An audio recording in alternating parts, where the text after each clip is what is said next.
قرآن میں روزہ رکھنے کا حکم اللہ نے کہاں پر اور کیوں دیا؟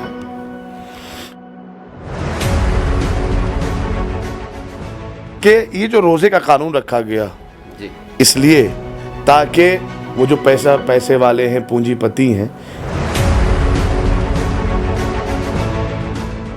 کہ کسی بھی کاسٹ سے تعلق رکھتا ہو، اگر وہ مسلمان ہے تو مسجد میں جانے کا حق رکھتا ہے، چاہے وہ ہندوستان کی مسجد ہو، چاہے وہ سعودی عربیہ میں مکے کی جو اصل مسجد ہے مسجد الحرام، چاہے وہاں ہو، وہ جا سکتا ہے۔ کوئی چھوا چھوت نہیں ہے اسلام میں، کوئی اونچ نیچ نہیں ہے اسلام میں، قوانین سب کے لیے برابر ہیں۔ نمسکار، آداب، ست شری اکال۔ آپ دیکھ رہے ہیں جنتا ونتا، اور جنتا ونتا میں آپ کا پھر سے سواگت ہے ایک نئی ویڈیو کے ساتھ۔ جیسا کہ دوستوں، دنیا میں سینکڑوں دھرم ہوتے ہیں، لیکن 4 دھرموں کو سبھی جانتے ہیں: ہندو، مسلم، سکھ، عیسائی۔ لیکن پیغمبر اسلام حضرت محمد صاحب کے بعد اسلام دھرم 2 سمودائے میں بٹ چکا تھا، شیعہ اور سنی۔ آج ہمارے ساتھ شیعہ سمودائے کے کچھ لوگ اور شیعہ سمودائے کے دھرم گرو، ہندوستان کے مشہور و معروف عالی جناب مولانا شبر حسین خان صاحب قبلہ لکھنؤ، جو ابھی ایک مجلس خطاب کر رہے تھے۔ ہم ان سے کچھ سوال کریں گے، جو سوال جنتا کے، جیسا کہ رمضان آنے والا ہے اور ہر مسلمان رمضان کی تیاری میں ہے۔ عبادت تو پورے سال ہوتی ہے، جیسا کہ اللہ نے عبادت کرنے کے لیے نماز کہا، قرآن کے لیے ایک فرمان دیا، لیکن اس کے بعد ایک روزہ ہے۔ روزہ کیوں رکھتے ہیں، روزہ کیا ہے، اسی کے بارے میں ہم بات کریں گے۔ جنتا ونتا میں آپ کا سواگت ہے۔ جیسا کہ عالی جناب اللہ نے عبادت کے لیے فرمان دیا کہ نماز پڑھو۔ نماز عبادت تو پہلے سے ہی کرتے ہوئے آ رہے، سب سے پہلا ہے سجدہ، اس کے بعد ہے قرآن پڑھیے۔ لیکن ایسا کیا کارن تھا جو اللہ نے روزے کا حکم دیا، اور وہ بھی قرآن میں روزہ رکھنے کا حکم اللہ نے کہاں پر اور کیوں دیا؟ اعوذ باللہ من الشیطان الرجیم، بسم اللہ الرحمن الرحیم۔ سب سے پہلے ہم اپنے ناظرین کی خدمت میں سلام عرض کرتے ہیں، اور اس امید اور اس توفیق کے ساتھ آگے بڑھتے ہیں کہ پروردگار اللہ ہم سب کو نیک عمل انجام دینے کی توفیق عنایت فرمائے، اور ہم سب کو برائیوں سے اور غلاظتوں سے، نجاستوں سے دور رکھے۔ سب سے پہلی بات تو یہ کہ آپ نے سوال کیا کہ اللہ نے قرآن مجید میں رمضان کے سلسلے سے اور روزہ رکھنے کے سلسلے سے کہاں پہ ارشاد فرمایا، کہاں پہ حکم دیا ہے کہ روزہ رکھا جائے، اور کیوں دیا ہے، اس کی وجہ، اس کا ریزن کیا ہے۔ دیکھیے، اگر اس کا ریزن صرف مسلمان نہیں، اس کا ریزن اگر ہمارے دیش کے کسی بھی دھرم کو فالو کرنے والے اگر اس کا ریزن سمجھ جائیں گے تو انہیں خود بخود اسلام سے محبت اور اسلام سے پیار ہو جائے گا۔ اب آپ کی خدمت میں عرض کریں کہ قرآن مجید میں یوں تو 114 سورے ہیں، 30 پارے ہیں، 114 سورے ہیں، اور انہی سورتوں میں سے جو قرآن مجید کا دوسرے نمبر کا جو سورہ ہے، سورہ البقرہ، اللہ نے سورہ بقرہ میں آیت نمبر 183 183 نمبر کی آیت میں اللہ نے روزہ رکھنے کا حکم دیا ہے۔ ابھی اس کے بعد چونکہ ماہ شعبان چل رہا ہے، ماہ شعبان کے فوراً بعد ماہ رمضان آئے گا، جو کہ عبادتوں کا مہینہ ہے۔ اب معصومین کی روایات اور حدیث کے اعتبار سے دیکھیں گے آپ تو امام فرماتے ہیں کہ ہر چیز کی ایک بہار ہے، اور عبادتوں کی بہار ہے رمضان۔ پھر ارشاد فرمایا کہ ہر شے کے لیے ایک بہار ہے، اور قرآن کی بہار ہے رمضان۔ یوں تو انسان ہر مہینے قرآن مجید کی تلاوت کرتا ہے، ثواب اسے ملے گا، لیکن کئی ہزار گنا تلاوت کا ثواب اور مہینے کے مد مقابل اس مہینے میں زیادہ ہے۔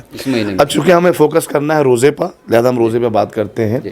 قرآن مجید کا دوسرے نمبر کا سورہ ہے سورہ بقرہ، جس میں اللہ ارشاد فرما رہا ہے آیت نمبر 183 میں، بسم اللہ الرحمن الرحیم، یا ایہا الذین آمنوا کتب علیکم الصیام कमा कुतिबा अलल लज़ीना मिन क़ब्लिकुम लअल्लकुम तत्तक़ून। इरशाद फरमाता है परवरदिगार, ऐ ईमान लाने वालों, तुम पर रमज़ान के रोज़े फ़र्ज़ किए गए हैं, तुम पर रमज़ान के रोज़े वाजिब करार दिए गए हैं। हाँ, मैं पहले पूरा तर्जुमा पेश कर देता हूँ, फिर इसकी वजाहत करूँगा। अल्लाह फरमा रहा है कि तुम पर रमज़ान के रोज़े, तुम पर रोज़ा लिख दिया गया है, फ़र्ज़ कर दिया गया है, जैसे तुमसे पहले आने वाली उम्मतों पर अल्लाह ने वाजिब करार दिया था, उसी तरीके से तुम पर भी वाजिब किया गया है। पहले वाली उम्मत और अब की उम्मत में जो फ़र्ज़ किया गया है, उन दोनों का फ़ायदा क्या है, रोज़ा क्यों रखें? तो अल्लाह ने उसका फ़ायदा भी परवरदिगार ने इरशाद फरमाया, लअल्लकुम तत्तक़ून। देखिए, लअल्ला अरबी का वो वर्ड है जहाँ पर एक उम्मीद वाबस्ता हो, और अल्लाह चूँकि खालिक ज़ुबान है, उसने लअल्ला लगाया, लअल्लकुम, ताकि तुम, उम्मीद है शायद तुम, तत्तक़ून, तुम भी परहेज़गार हो जाओ, मुत्तकी बन जाओ। यानी अल्लाह रोज़े के ज़रिए से इंसान को मुत्तकी, परहेज़गार, एक अच्छा इंसान बनाना चाहता है, एक अच्छा इंसान बनाना चाहता है। अब देखिए, जल्दी से मैं बयान कर दूँ रोज़े का फ़ायदा क्या है जी। अल्लाह, रमज़ान का महीना वो महीना है जिसमें अमीर हो, गरीब हो, नादार हो, मुफलिस हो, मालदार हो, ज़मींदार हो, सब के लिए अल्लाह का हुक्म बराबर है, एक ही लेवल से, एक ही लेवल पर सबको रखा है। इसी का नाम तो इस्लाम है। इस्लाम अमीरों का मज़हब नहीं है, इस्लाम ज़मींदारों का मज़हब थोड़ी है, इस्लाम तो सब के लिए बराबर है। जो कानून अल्लाह ने अमीरों के लिए कायम किया, वही कानून गरीबों के लिए कायम किया। तो इक्वलिटी है, मसावात है, बराबरी है ना। किसी भी बस मुसलमान होना चाहिए। आप देखें कि इससे बड़ी, इस्लाम में इससे बड़ी मसावात और बराबरी और हमआहंगी का सबूत इससे बड़ा और क्या मिलेगा कि किसी भी कास्ट से ताल्लुक़ रखता हो, अगर वो मुसलमान है तो मस्जिद में जाने का हक़ रखता है, चाहे वो हिंदुस्तान की मस्जिद हो, चाहे वो सऊदी अरबिया में मक्के की जो असल मस्जिद है, मस्जिदुल हराम, चाहे वहाँ हो, वो जा सकता है। कोई छुआछूत नहीं है इस्लाम में, कोई ऊंच नीच नहीं है इस्लाम में, क़वानीन सबके लिए बराबर हैं, सबके लिए एक जैसे हैं।